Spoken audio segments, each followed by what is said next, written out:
Good evening, everybody. Welcome to tonight's webinar, A Whole New World.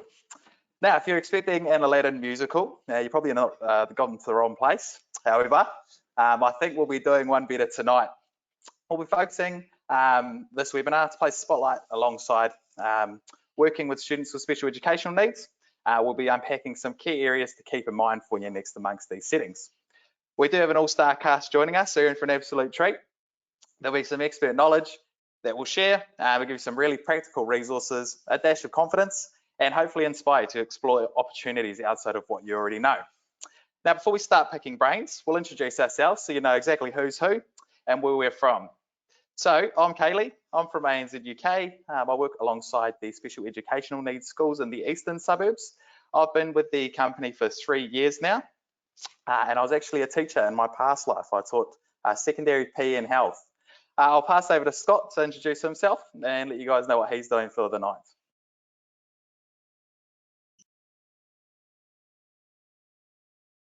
Hey guys, my name is Scott. I am the SEN consultant for the southern suburbs, and I've been with ANZ for the last 3 months, so I'm a newbie. But before that, I was the daily organizer in a special needs school in Westminster, London. Awesome, Will, thanks, are you Scott. there? Yeah, cheers, mate. I'm Will. I'm the SEN consultant for the Western Suburbs. I've been with ANZUK for just over a year. And before I was at ANZUK, I was actually a special needs TA over in London for just over 2 years. Hi, I'm Thanks, Tegan. Will. I'm Kaylee. I'm Tegan. I'm the assistant principal at Melton Specialist School out in the Western Suburbs.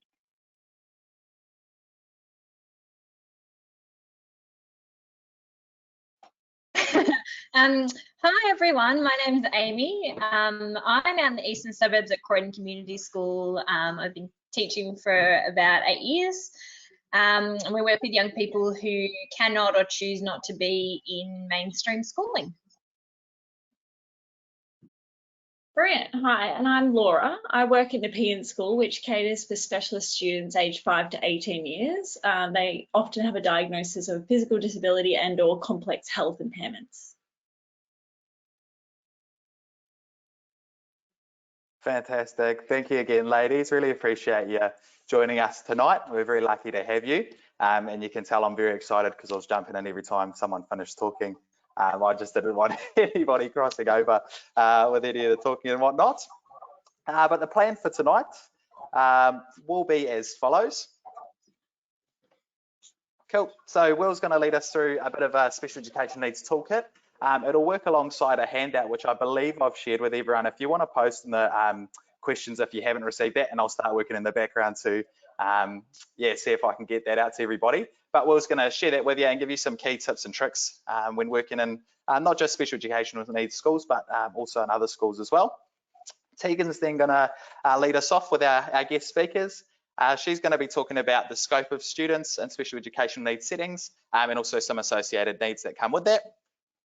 Laura will then delve into positive behaviour support, or PBS, as you may have heard. And then Amy's going to finish off by discussing connecting with students.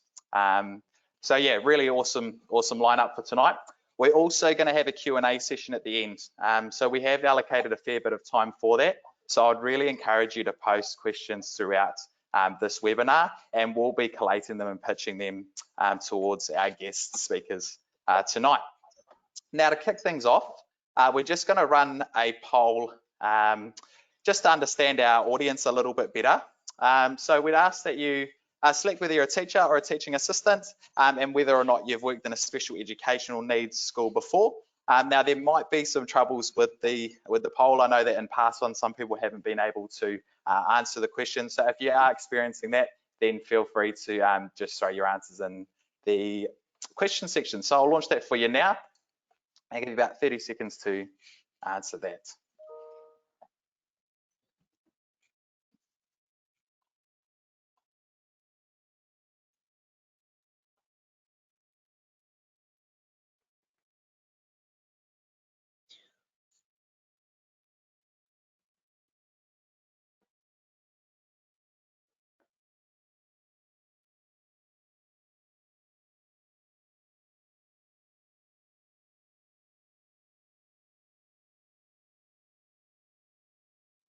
We'll give it about 15 seconds.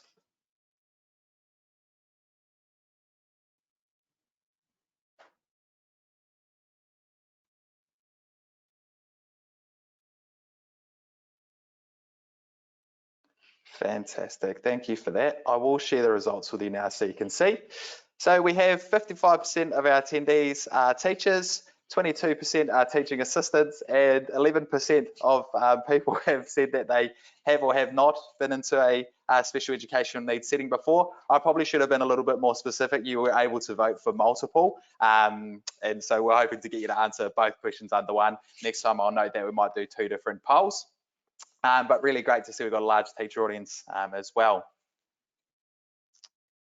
Fantastic. So I'm going to throw it over to Will now, who, as I said, is going to explain some key tips and tricks to take into schools as part of your educator toolkit. He has a lot of information coming your way, so get your pens and papers handy now. Thanks, Will. Cheers, Kaylee. Appreciate it. Yeah, get your pen and pad ready to take down some notes. And if you want me to go over a few things, just write it in the question box. I just wanted to share some tips and useful information from our SEN toolkit, which has been put together to help educators who have not worked in SEN settings before. As Kaylee mentioned, the resource we have given you has been collated by some of our schools and educators to help with people going into SEN settings. I also wanted to share some tips I picked up during my time as an SEN teaching assistant. First of all, when we call you for a booking at a special needs school, we'll always let you know the type of school you'll be going into, the needs of the students, the year level, the number of students in the class, and the number of staff in the room you'll be working in, if there's toileting or personal care required, and any other information you may need to know before you get into the school. We want to make you guys feel as comfortable as possible before we book you in. If you don't feel completely comfortable, please let us know. We would rather you be upfront and honest. The best information you can get to help you with your day is at the school. You must arrive at least 30 minutes before the start of the day. This will allow you to read up on the needs of every individual student in the class that you'll be working in. There's almost always a folder with key information, including triggers for behaviour, what support students require, their meal plans, and more in the classroom. Make sure you read through these at the start of the day. Have a chat to the teaching assistant or teacher, depending on your role. Familiarise yourself with the timetable for the day. Learn the students' names. Make sure you introduce yourself to every student when they arrive, regardless if the student is verbal or non-verbal. Make the students feel as comfortable as possible with you in the class right from the beginning. Some students may be upset to have someone unfamiliar in the class, so make sure you do your best to put them at ease. Chat to the teacher or the TA to make sure you're responding appropriately. When speaking with students, make sure you get down to their level. Use your initiative, and if you're unsure about anything, make sure you ask. SEN schools are very supportive environments, so don't be afraid to ask rather than assume. At the end of the day, do not leave as soon as the students do.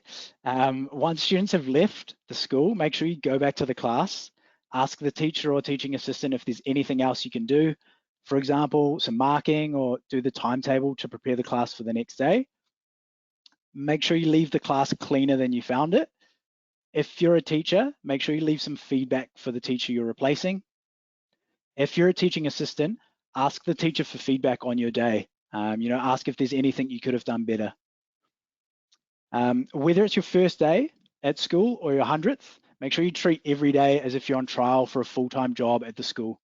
You want to do everything possible to leave a great impression and have the staff and children wanting you to come back. At ANZUK, we obviously love getting feedback from our educators. So if you do have a day at a special needs school, please contact your consultant at the end of the day and let them know how your day was. Beautiful, thanks for that, Will. Some really, really valuable piece of advice there. Now we're going to our first guest speaker for tonight. So that's Tegan from Melton Specialist School. And she's going to give us, as I said before, some insight into the scope of students you may have come across in summer setting and their associated needs. So take it away, Tegan. Thank you. So just to give you a brief idea of how special schools and special development schools are made up, students go through a test, and the score that they're given is called a full scale IQ, and this determines whether they're eligible to come into our settings. So for a special, it's 70 and below. For a special developmental school, it's 50 and below. As I mentioned before, I'm a specialist school, so we have the whole horde of students eligible to come to us. So when you come into a specialist school, you could have every type of student possible.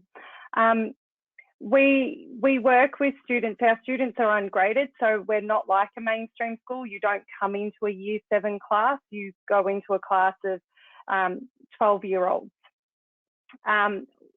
Most schools will sort of have their students grouped according to their abilities or ages. So we work with intellectual disabilities, we work with kids with autism, we work with kids with physical disabilities. If they've got physical disabilities, there may be peg feeding, there may be toileting, there may be hand feeding, and those sorts of programs running for those.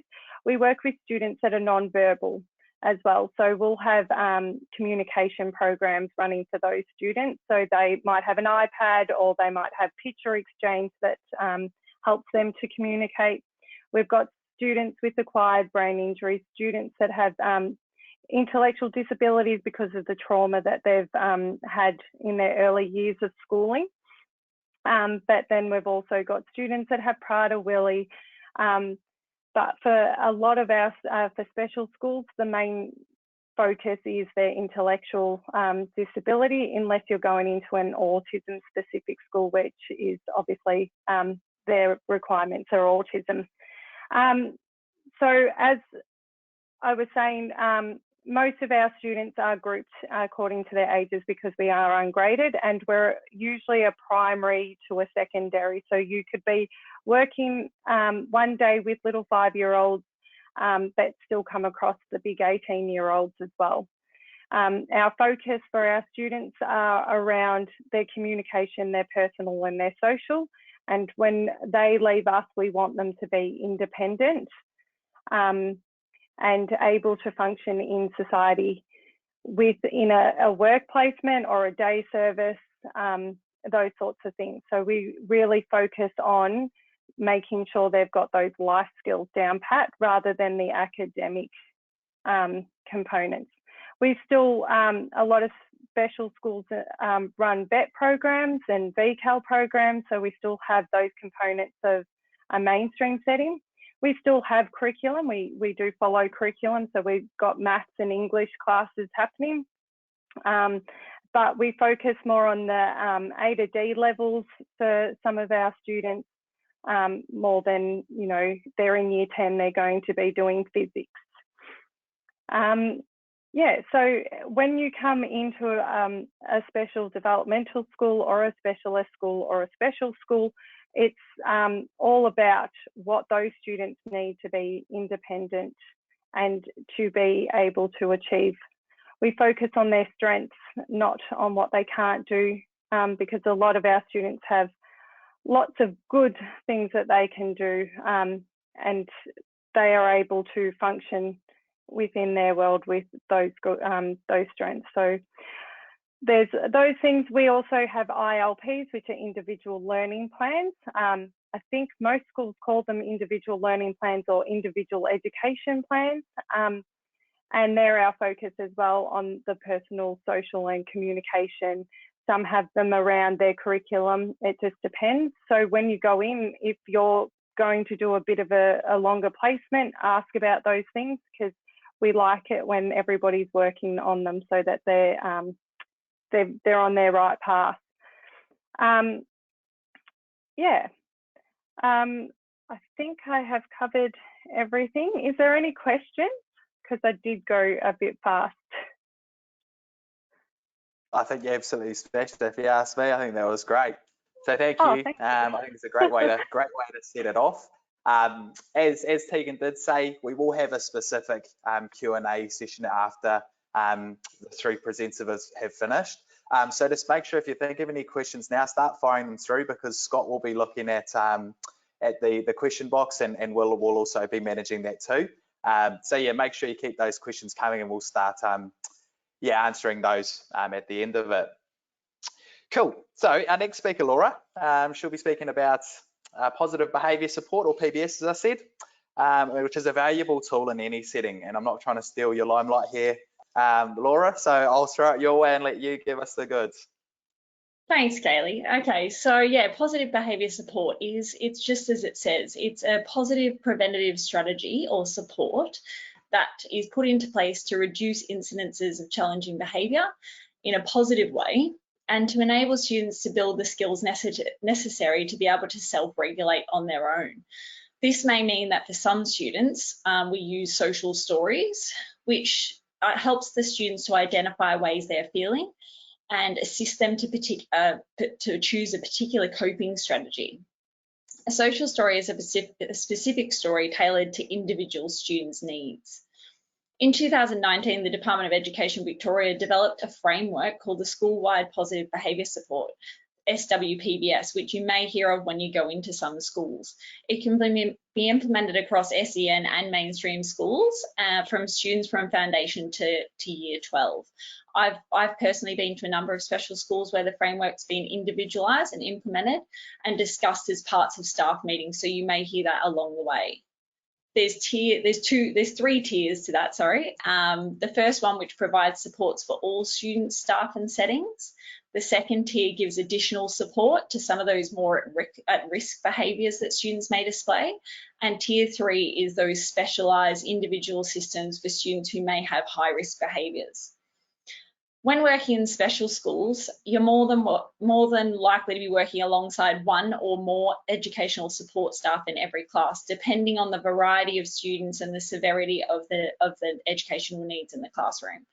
These ES staff have expert knowledge and skills and prior relationships built with the students, as you know, is the thing that we don't get when we go in as a CRT for your first day of teaching. In these instances, these ES support staff are your greatest asset for information when you arrive, alongside the person who's organising the daily supports, obviously. If students in your class some students in your class when you arrive may have positive behaviour support plans, and these should be available for you to look at during the class time in the morning with the ES and discuss on behaviour any strategies that are used. I think what's a key thing to note is that challenging behaviour is often a breakdown in communication or our inability to understand the individual student. And I think that's really a key thing to take away, is that we need to think of ways sometimes how we can adapt ourselves and the strategies that we're using to try and understand where they're coming from. Tegan mentioned about communication, which I'll also talk about, but students in these settings have unique ways of communicating, and therefore it's one of the first things that should be established when you arrive, either by talking to the ES or having a look at what types of communication students in that class use. So students who find it difficult to express their needs may become frustrated or agitated, and this is when we may see challenging behaviours arise. This would be the same for any of us if we weren't able to communicate what we needed. And this could be something as simple as that they had a hard bus journey to school, they didn't sleep very well the night before, or they have a toothache and they can't tell us because they're non-verbal communicators. In the student's behaviour plan, there will be things listed as triggers. So these are nuances or behaviours that occur prior to the person maybe becoming unsettled.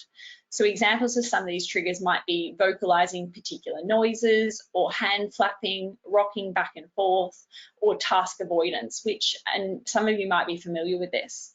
It's good to know these at the beginning of the day to avoid unnecessary times and situations where these students may become frustrated. I know one example from my own experience came from when I was working with a student who took a particularly long time to eat their morning tea in class. And if you asked this student to pack up at the end before we were going out for recess to play, they found this very difficult and would often escalate. And in ways that we could avoid things like this are by talking to the ES and either giving giving the student a little bit more time to eat, so they start earlier than the other students, or they're able to take their apple out to recess. Usually there are simple strategies that we can use. So outline the PBS plans, the positive behaviour plans. There'll be specific strategies that are shown with the individual and what the early signs are and what things that they can use to work. So some strategies that might be used are visual schedules and timers, clearly outlining the expectations of the lessons and tasks, providing a modelled example of what you would do, which I know that you do in mainstream as well, creating structure, routine and familiarity, using a calming tone of voice with key words and avoiding over-verbalizing, as I know we often do sometimes. Be aware of students' motivators, so have the things handy that they love, so fidget toys, cause and effect toys, puzzles, iPads, computers. For some of our students, movement breaks are important, so having trampolines or something around like a walk or different visuals to say that they can have a sensory break is important too. And then also being redirected. So if they're becoming agitated, redirecting them to something more positive or back to the work task that they have using a visual schedule, or even to a breakout space where they can have a break. Yeah, and so yeah, I think I've pretty much wrapped that up. Yeah. I think you went above and beyond as well. So thank you very much, Laura. That was, yeah, amazing information and knowledge as well. I think people are getting lots from what we've covered so far. So thank you very much. Now the final presenter, Amy. Amy's going to talk about connecting with students and building meaningful relationships in the classroom as well. So I'll hand it over to you, Amy. And remember, keep those questions coming. We're getting some really good ones coming through as well. So thanks all. Awesome. Thank you, Kaylee. Yeah, so I mentioned before that I'm working in an alternative setting. So it's a community school and we're out in the outer east. So we work with young people that now they can either choose not to be or they just cannot be in mainstream schools. And that can look really different for a wide range of students. We do get young people who have intellectual disabilities, who sit on the autism spectrum. We get a lot of young people who, and Laura was talking about the sort of school-wide positive behaviour, we get a lot of people who really are at the top tier, who have the most at-risk behaviours.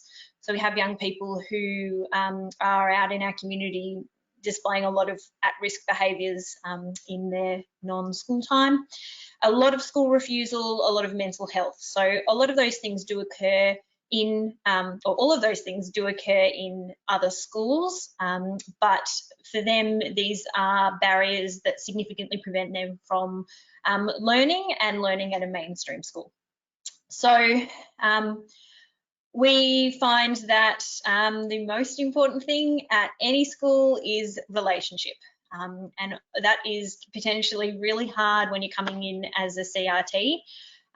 However, building a relationship quickly, or at least attempting to do that, is one of the most important things when you go into any school, I would argue, but particularly into an alternative setting and a specialist school. So building those connections, and some of those ways that you may be able to do that is being curious, asking questions of students.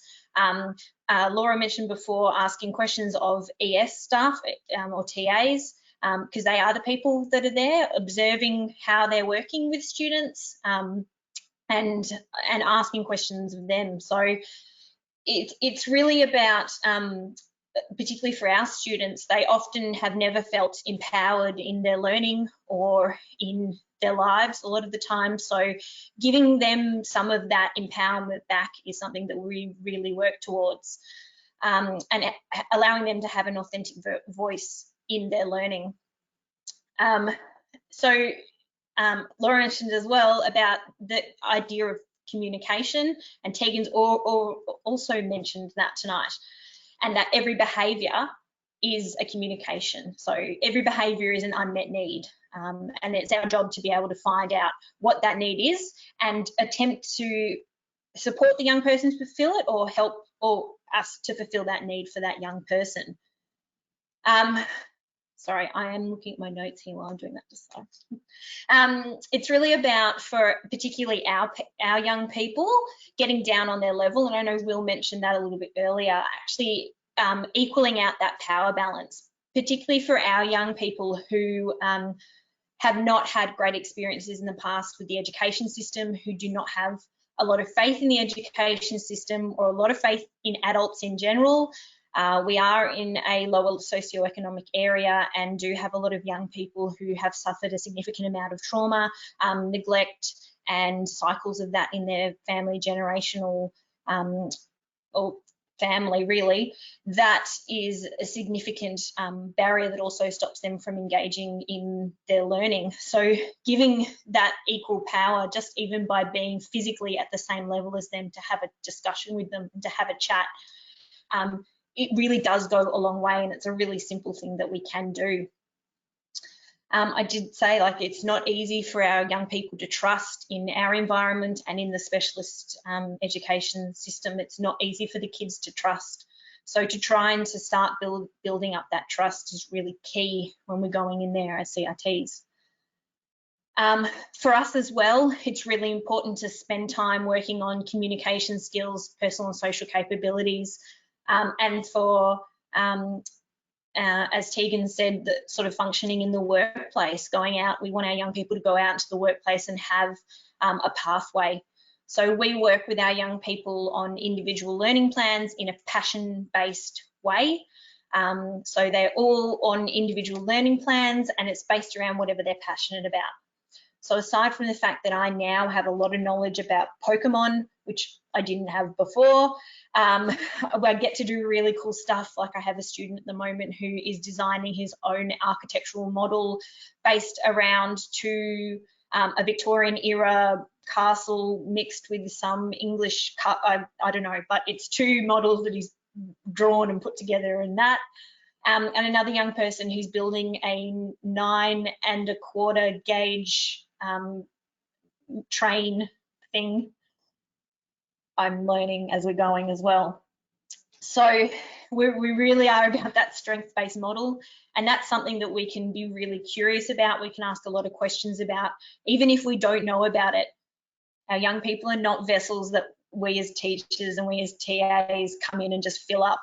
We can be giving them some of that power back by them holding the knowledge and asking questions as well. PBS is really important to us as well. We want them to have the self-regulation skills, coping skills, and each individual is really important in working with us to know what that looks like for them. Our students really appreciate when we say, let's learn together, let's facilitate, let's learn together, and it's okay to say, I actually don't know the answer to that. They really appreciate that, and they get to teach us a lot. It's about asking also, like, what can you teach me? Which is really cool. Something that really works as well is about thinking about the mindset of, I'm not actually here to fix everything. I would like to do what we'd like to call holding space. So being an active listener, not comparing. We've got our young people who do some really risky behaviours, and we may not approve of what they're doing, but it's really sometimes about harm minimisation, to keep what we can do, what we can control, controllable. We can't control what they're doing outside of school a lot of the time, but sometimes they just want to let us know about some things, and we should feel really privileged for that. Listening without judgment is really important there as well. And always asking what we can do. What do you need? I think one of my biggest questions for our staff is also, what do you need, especially after this time with COVID? It's a really challenging time. So, like, what do you need? It's really important. For us, it's really about, like, we are working with challenging behaviours. So for us, it's about equity, not equality. So what does each student need? And I think that's something that we should be, it's about to get a little political, pump into our education system a little bit more. And also about fixing things up. relationships get a bit broken, our property gets a little bit broken, but if we can fix things up, that's not just that's a life skill that we can be utilising as well. So how can we support our young people to do that? So that gives you a little bit of an overview of some of the really important things for us, and hopefully a couple of things that might help coming into potentially an alternative learning setting. There isn't a lot of community schools that exist in Melbourne, but there are a few and they are dotted around.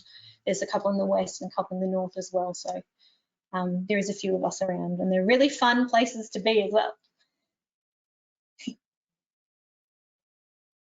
Thanks, Amy. I think you've sold me out there too, especially the whole Pokemon thing too. That was quite an experience to hear. So glad to know that you'd learned something from that. Yeah, really fortunate to have that inside knowledge as well. Now we have had a few questions come in. I'm assuming you wrapped up, Amy. Yep, cool. We have had a few questions come in, and we've been discussing them in the background. So the first one, I'm putting you on the spot here a little bit, Tegan, but are you happy just to cover the different types of special education needs schools that you mentioned in your wee speech? Sorry, Kaylee, can you say that again? That's okay, sorry. Can you please go over the different types of special educational needs schools? I know you touched on them at the start of your talk. Yeah, so there's special schools, which are for students that have a full scale IQ of 70 and below. Then there's special developmental schools, which are for students that have a full scale IQ of 50 and below. And then there's specialist schools that have a mixture of both. There's autism specific schools as well. And then there is, like Amy's mentioned, her school. Mainstream schools still have obviously students with disabilities in them. Every school will have some student on a PSD program, which is a program for students with a disability. So yeah. Fantastic. And while we've got you there as well, we've had a few questions come in just around the different, I suppose, policies and procedures that staff can expect when they go into a special educational needs setting. Are there any things that you know that differ from your setting to potentially mainstream ones as well? Yeah, so Laura and Amy have both touched on this, but for us, procedures are very important because our students like that structure and like that routine. So when you go into a school, there is always those procedures in place for the class, but then for the individual students. So you've got, if you go into a classroom and you can't see anything, it's always a good question to ask is, what's the procedure in the class? How do they come into the classroom? How do they exit the classroom? Because those are sometimes tricky times too, so you'll need to know all of that. For special schools and specialist schools and SDS, we have a lot of our students bussed in to school, so there's procedures around what you're required to do in the mornings and in the afternoons. At our school, we have a welcome pack sort of thing that you grab, and it has all policies and procedures around it. So how to do yard duty, what a yard duty looks like. We have different spaces within the school. So we've got sensory rooms where students access during lunch times and things like that. So there's processes and around that and how you would go when working with kids in that space. So I think sometimes we have a lot more than a mainstream school because we are very prescriptive at times and need to cover all bases. So if going into a special school, it's always good to ask those questions and to read up. I think Will mentioned 30 minutes before is definitely enough time to get all that sort of stuff covered. Absolutely, thank you for that. We've also had a few questions come in around personal care and assistance with toileting. So I'm going to throw that one over to Laura. If you just want to discuss maybe the different levels of assistance that students might need when it comes to personal care and toileting.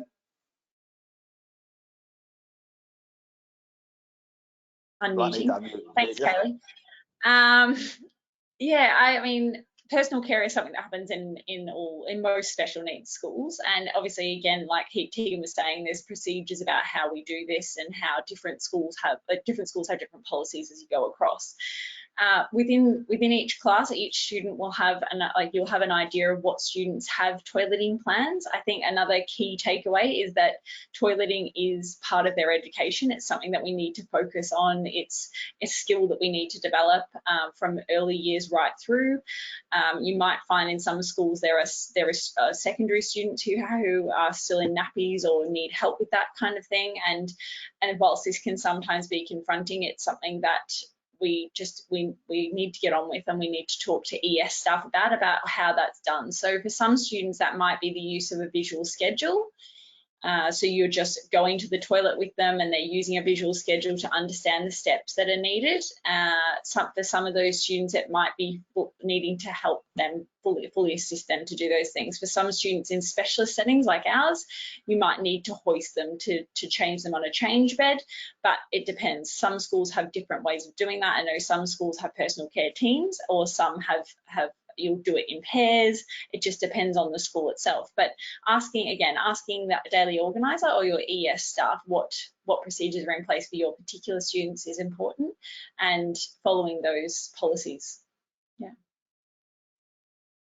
Thanks, Laura. And are there any things in place for educators for when they first go into a setting, in terms of maybe, you know, beyond their support teams there that might be able to assist them with any personal care, maybe for the first time or whatnot? Yeah, I mean, I would assume that if it's something that you could definitely ask the daily organizer. So when you arrive at the school, you could ask them where they've placed you for the day, and then you could then go down to the classroom, have a look at the profiles of the students, talk to the ES staff, and discuss how it's done. And it's not a bad question to ask ES staff in the classroom. It's just something that that we need to understand what happens, because often this happens alongside the learning. So the learning's still happening for other pupils, and those students may need to leave the classroom. So it's always good to be, to reassure yourself before class to know how those procedures are in place. Yeah. Yeah, absolutely. And from the conversations I've had with the schools that I work alongside, I couldn't stress the importance of asking those questions. And as you say, it's not necessarily a bad thing. It doesn't make you any less competent than anybody else, but it is really important for people to know in the room. Now, on that note of being you, Will, we've had a few questions come in around how ANZUK approaches potentially people that may not have worked in a special education environment, and if it means that they can't necessarily go into those settings. So do you want to explain maybe how we approach that? Yeah, thanks, mate. Appreciate it. It's quite similar to my experience, actually. Before I started working in a special needs school, I didn't have too much in the way of experience working with children with disabilities. And I find a lot of the time it is attitude over experience. If you go in there with the right attitude and you can be flexible and have a positive attitude and be willing to sort of roll your sleeves up and give anything a go. And if you do require help or you're not too sure, just to make sure you're asking those questions. I would also say, have a read through the Steps for Success guide. There's a little plug for you. Have a read through that before you head into a school, because there's some great tips from very senior CRTs or teachers and TAs who have put together some quotes and tips in there. So I'll definitely have a read through that. But you certainly don't have to have experience to work in a special needs school. Everyone has to start from somewhere.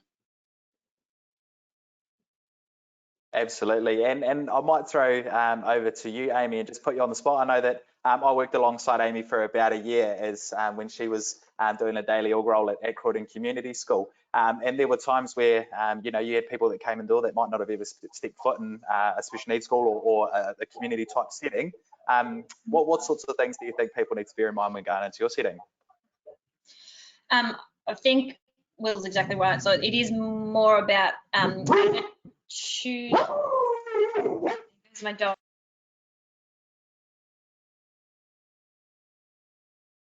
I think that's the best answer. It's far more about the attitude and asking questions and being curious. That's exactly what we want in, I think, any of the settings that we come into. It's really about wanting to give it a go and being open and friendly and, asking questions and wanting to make relationships with kids and asking questions of kids and having that kind of warm, friendly attitude towards kids. It's we talk a little bit about being a bit vulnerable with our kids. Like, of course, there's got to be boundaries. You know, it's what's appropriate and what's not. But we need to be able to show our students that it's okay to be open and to, you know, make mistakes or still be learning and those sorts of things, and be a little bit vulnerable with them. And that is really hard when you're coming in for the first time or you're unsure of what's going on. But it means that you're giving a little bit of yourself in the hope that they'll give a little bit of themselves as well. So those sorts of things are the really important things that I think coming into a setting like any of ours may be quite important. Yeah, and do you have any key tips or do you have any key tips or tricks, you know, for someone working with disengaged students? I mean, I know it's something that you'll see, you know, maybe predominantly in your setting, but then also in any other setting as well. I mean, disengagement isn't limited to special educational needs, and it's certainly a tangible thing that people can take into any setting. Do you have any key things that maybe you utilise, or some of the staff that you work alongside utilise? Yeah, definitely. I think, and I just mentioned there, just that little bit of vulnerability. So understanding and allowing the student to know that you are human, getting to know what that student's passions are and how they work and how they learn. Because even just a meeting that I've had with a student today, she was really worried about coming back because she wasn't interested in, you know, learning things that weren't going to be purposeful for her right now. And during COVID, she has actually created her own online jewelry business, and in 2 months she's sold 162 pairs of earrings online. So it's really about understanding our students and really getting to know them. And that sounds really cliched, but for our disengaged young people, it's really understanding what their behaviours may mean, and getting a little bit deeper there, showing ourselves as being human, and trying to make that connection, because without connection, we've got no chance of re-engaging them. No, absolutely. I think, yeah, that's great advice there. We have had a few questions come in around class sizes in special education needs schools, and while we were offline, I sort of added to it and realised that we're very fortunate to have 3 guests from 3 very different settings. So I'll start with you, Laura. What sorts of class sizes can you expect to see in a setting like yours? Yeah, thanks, Kaylee. The class sizes are roughly around 8 pupils. Sometimes in settings that I've worked in previously, we've had some of our post-16 students, so our older students, in a larger setting. So we've had up to 14 or 15 students, and we group them that way so that we could prepare them for post-school life. So in that kind of transition to going into something like a college, when I worked in the UK, we had them working in a way that they had timetables and they moved around to different rooms and things like that. And so it made them feel like they were going to move on to something bigger. So which helped them to transition to college when we did our college taster days and things like that. So I think that that worked for that age population. I think for the school I'm in at the moment, about 8 or 9 works. We have 1 teacher and 2 ES in every class. And each of those students obviously has, their individual communication and things like that you need to, and toileting programs and things like that you need to factor in. But those class sizes work. Fantastic. And Tegan, does that differ for you in your setting? It's very similar, but in our early years, our primary prep 2 sort of age group, we do around 6, and then as they go up, we build them up. With our seniors being about 16, again, for the same reasons that Laura mentioned. And how about you, Amy? Yeah, so we, as I said, all of our young people are also on individual learning plans. So we cap our class sizes at 17, and that sort of fluctuates depending on the year levels and that sort of thing. We have cross-age classes depending on the needs of the students. They are sort of similar in ages, sort of 7, 8s are together and 9s and 10s are together and that sort of thing. But yeah, we have about 17-ish kids in the class, depending on what they're doing each day. Fantastic. Thanks for answering that, ladies. Amy, we've got another one that's, this one's coming specific to you. So Courtney's asked what age group you work with specifically. And maybe some of the, there's also a follow-up around some of the different alternative settings or community schools around Melbourne. I don't know if you know all of them, but you know, maybe some of the key ones that you might work alongside. Yeah, for sure. Yeah, so we're a 7 to 12 school, so a secondary school. My cohort of students at the moment are year 9s and 10s predominantly. So we work with our young people so that the teachers follow the kids up as they get older. So I've been lucky enough to be with my kids for 3 years now. Don't know if they've been lucky enough to be with me, but anyway. And we teach a vet certificate in visual arts, so I get to teach that, which is really fun. So I had my first class back yesterday with actual children in the classroom, which was really weird, but that's really cool. We've had that for the last couple of years, so I get to teach that. And then my 9s and 10s, which we're teaching VCAL, so we teach VCAL, which is really cool. So some of the other settings that are community schools around the area. So in the Outer East, we've also got schools like Siri, which is spelt C-I-R-E, which is confusing, but anyway. And then we've also got places like Berengara, who do a really cool program. They're an independent school in Box Hill. We've got primary, which is like the Cheshire School. We've got Oakwood, which is kind of in Oakley, Noble Parkish area. And then a little bit further away from us, we've got places like Sydney Road Community School, Collingwood. There's Kensington, and that's about where my knowledge runs out.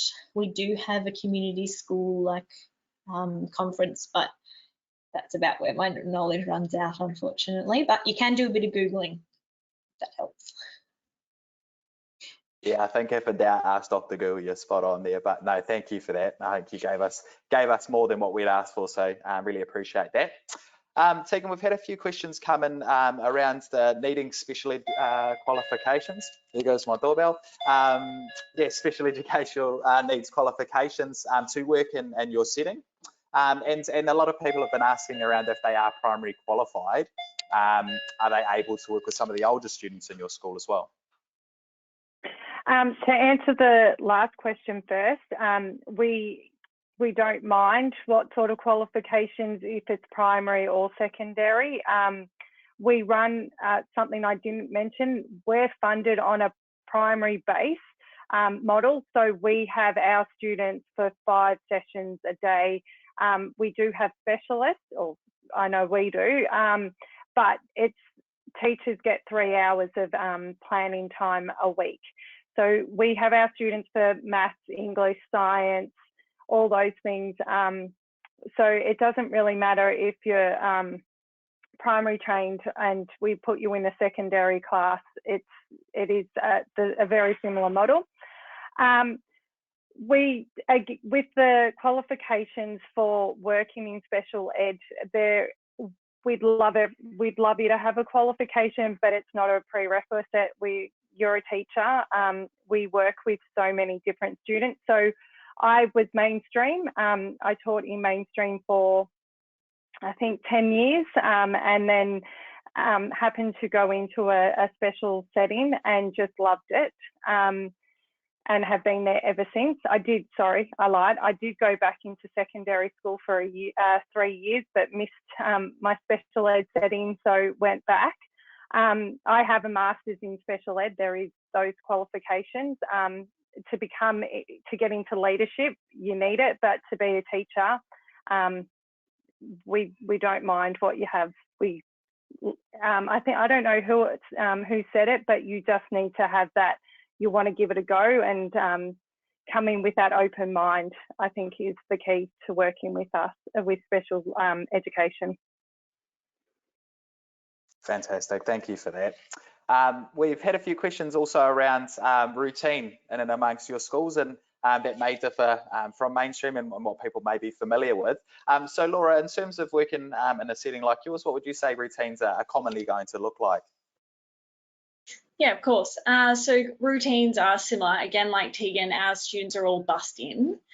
So they come in the morning, they are collected from the buses by their classes, they go to class, they generally have a registration where they sign in or they get together in a group and discuss the timetable for the day generally. So they go through the structure of the day, and then they attend classes like Tegan was saying. We have, maths, English, STEAM, so science, and we have kitchen garden, so they do a bit of gardening as well as cooking.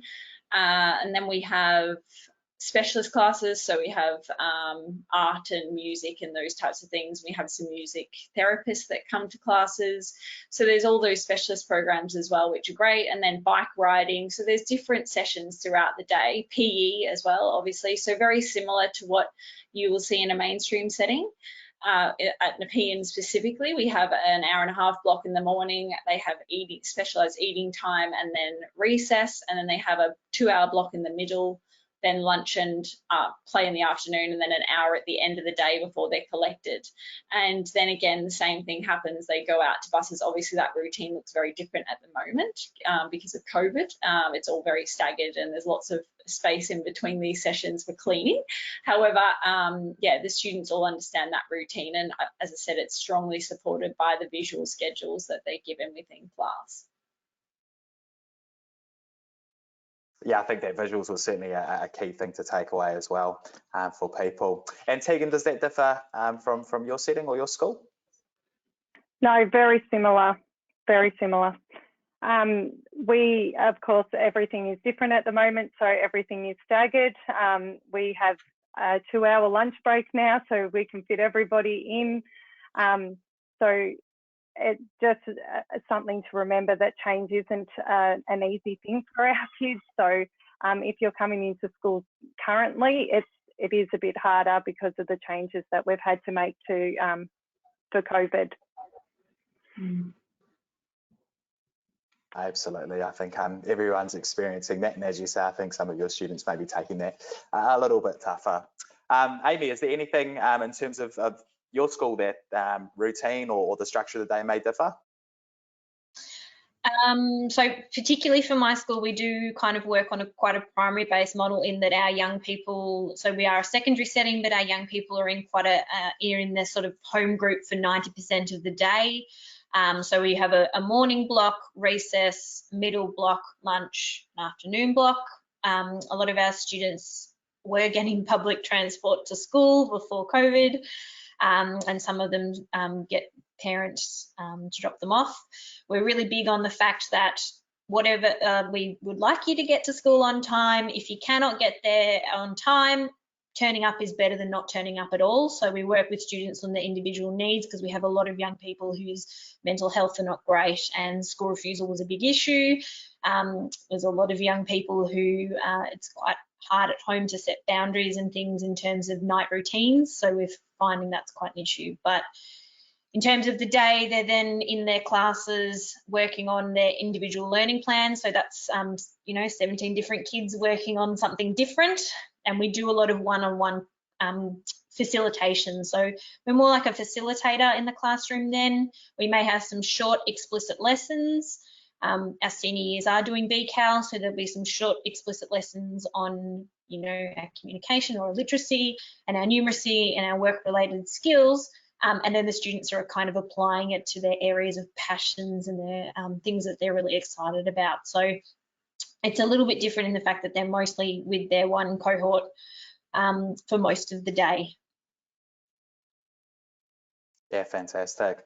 Now, we've had lots of questions come in, so I really appreciate everyone's contributions there.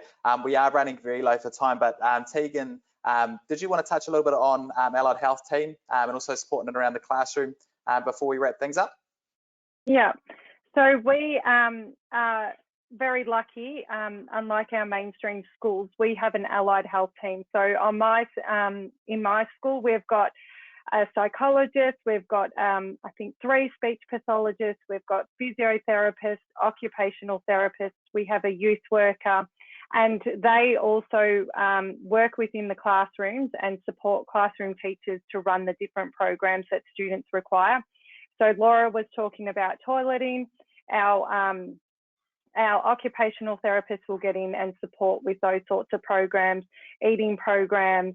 They'll work with the PE teacher to look at what the P&P program they run. So they're a big support within our school. So we're very lucky to have them.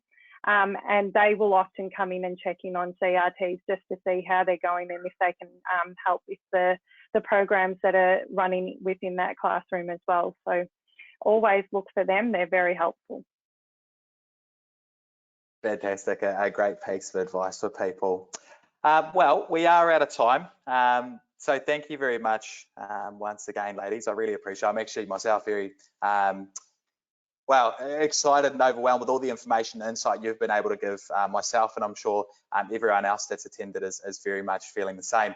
Now we've got a couple of minutes just before we wrap up. I thought I'd ask you three one piece of advice for everyone to take away. What's a key thing that you can think of? We'll start with you, Laura, move through Tegan, then Amy. Yeah, brilliant. I mean, I guess considering I was talking about PBS, I just think it's important to remember that, remember that behaviours are breakdown in communication. So just reiterating that we just need to understand and get on their level, like Amy and Will suggested, and adapt our behaviour and allow for student voice and choice making throughout the day. Give them the opportunity to make choices throughout their day to be independent learners. I'd like to say don't take anything personally and just have fun, because it is so much fun with these kids. Hey, Will, can you go back to the last slide for me? If you're still there. Bear with me, it might be a bit of an effort. Hold up. Oh, sorry, I've really put you on the spot there. I just broke it. I just wanted to say really simply, be curious. And I had a lovely quote, but it's just, oh dear, sorry. I have a lovely quote, here we go. So the quote says, if kids come to us from strong, healthy, functioning families, it makes our job easier. They do not come to us from strong, healthy, functioning families, it makes our job more important. So this has stuck with me for many, many years. But yeah, my other piece of advice is just be curious.